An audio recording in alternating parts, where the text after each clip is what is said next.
In the last video I talked about Black Sabbath and the origin of heavy metal music. Now I want to continue with the development of metal over the rest of the 70s. During this time, the growth of heavy metal was pretty slow in comparison to the rest of the 80s, where the potential of metal was, I think, more fully realized, leading to the mass diversification into most of the primary subgenres we have today: prog, power, doom, thrash, death, black, and so on. We've done a really good job identifying the subgenres of the 80s, but in contrast, I find that the picture is pretty poor when it comes to the first decade. Typically, I see people use the term traditional metal to describe everything from Black Sabbath all the way to Iron Maiden. Now, I really like the term traditional because it's descriptive, but I do have a problem with the range to which it's applied.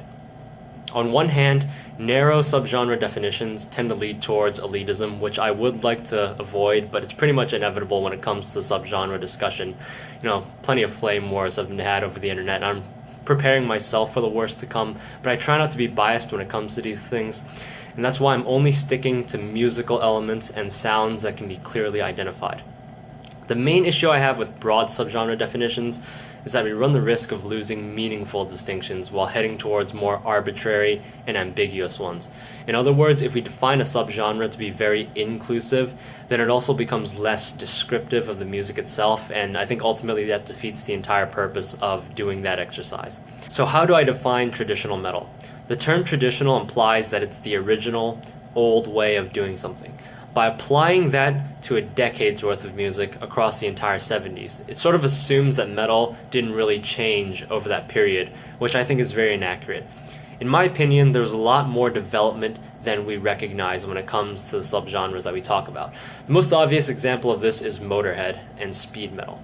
Motorhead was one of the first bands to combine heavy metal with a British punk rock sound from bands like the Sex Pistols and the Clash. Elements like aggressive vocals and of course the faster tempo and pacing of the music were really a first of its kind. Now, we did start to hear something similar in early songs like Highway Star by Deep Purple, but it wasn't really quite there yet. To me, Deep Purple is to speed metal as Blue Cheer was to heavy metal. We start to see the elements appear, but the point where everything really comes together is at Motorhead. Now, speed metal is a well-characterized subgenre, but even then, I sometimes see Motorhead lumped in with the traditional grouping, and to me the music is so far from it that I don't think it's right to do that. I think traditional metal should only really apply to the initial blues-based heavy metal sound that I talked about in the last video, bands like Black Sabbath and Deep Purple, lesser-known ones like Sir Lord Baltimore. Once the changes start to become significant, we have to start thinking about calling it something separate. This leads to the contribution that I'd like to add to the picture. When Motorhead formed in 1975, another band by the name of Judas Priest debuted with Rock-A-Rolla. And while Judas Priest is commonly lumped in with the traditional metal bands, by the time we got to the mid-70s, the scene was already starting to change. Hard rock music was really on the rise, and we start to get a lot of this hard rock / heavy metal designation like Van Halen, AC/DC, Alice Cooper, so on. There was a lot of back and forth between the two subgenres, and the heavy metal sound really started to evolve during this time. While Black Sabbath was more of a laid-back, four-piece blues jam band, Judas Priest was this over-the-top band that was sort of in the mold of Led Zeppelin, while also playing these dual guitar harmonies that were borrowed from Thin Lizzy. Scott Ian from Anthrax is noted for claiming that Judas Priest got rid of the blues in metal, without really going into detail on what that means. What they did was they combined influences from hard rock music, the same way Motorhead brought influences from punk. In order to support my argument a little bit more, Judas Priest and Motorhead are also both known as this catalyst for the new wave of British heavy metal that started in the late 70s and went on into the early 80s. By name alone, the fact that we recognize this as a new wave of heavy metal should be evidence in need for a distinction from traditional metal.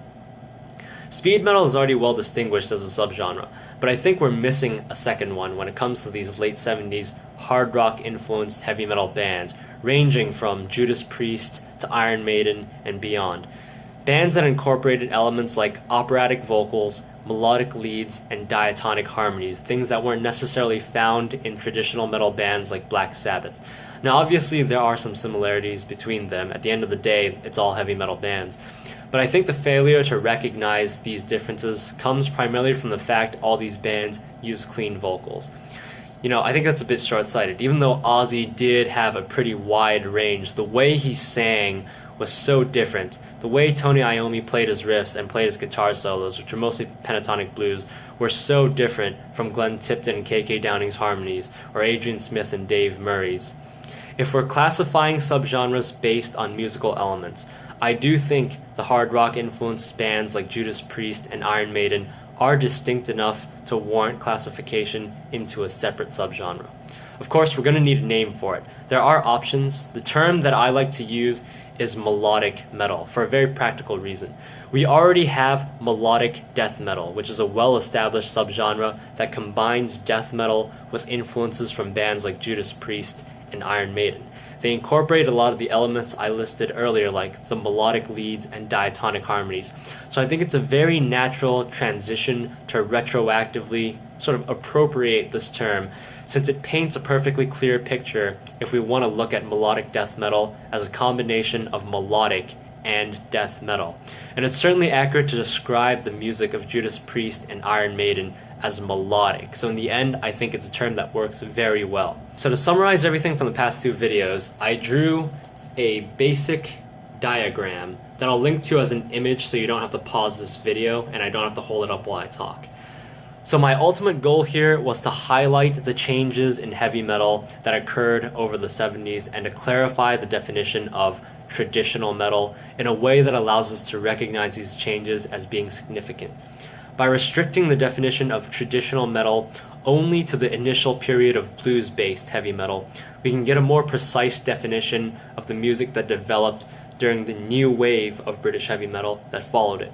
On one hand, we have the very familiar speed metal. I also hope that more people will consider distinguishing the hard rock influenced heavy metal bands as this new subgenre, melodic metal. Together, speed metal and melodic metal would shape the future of heavy metal heading into the 80s. Now, I'm not a huge expert on this period, the new wave of British heavy metal, but in the next video, I'm going to want to talk about the significance of that period leading to the diversification of metal in the 80s that I mentioned at the beginning of this video.